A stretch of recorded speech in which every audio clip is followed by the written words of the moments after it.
შემთხვევით ბადე პადაკაჩვილის სახლთან მდებარე კამერებმა გადაიღეს ის მანქანები, რომელსაც საწყალი სანდრო და მის მეგობარი აიყვანეს სასაფლაოზე, რომელიც ასევე ბადეს სახლის გვერდზე იყო და მოგეთ ბადესთან ჩავარდა, ბადეს ხელში ჰქონდა ის ჩანაწერები, რომელიც აჩვენებდა მანქანის ნომრებს, რომელიც მანქანით აიყვანეს და ამავდროულად და უზამაზარი ზეწოლის ქვეშ მოხვდით, რომ ეს არ გოჩვენებინა არაფერი იმედზე, თავიდან იყო ეს მეგობრული, რა თქმა უნდა, ბადრი იყო ამის ცენტრი, თავიდან იყო რომ ოღონდ არაჩვენებდა რაც გინდა გთხოვეთ და მაგრამ ბადის გადაწყვეტილება იყო ბოლო ფუნდამენტალური და ყველა ჩვენ გვეძებდა იქით რომ ეს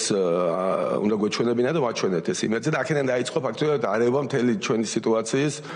ბადე პადაკაჩვილმა გაცვალა იმედი საქართველოს რკინიგზაში და ამით როგორც აქამდე ვთქვი ჩვენ ძალიან ხელსგვიშლი და ბიზნეს წარმოებაში დაპირისპირების რა თქმა უნდა ეპიცენტრი იყო იმედი იმიტომ რაღაც მომენტში ეს გადაწყვეტილება მან მიიღო რომ რა ქვია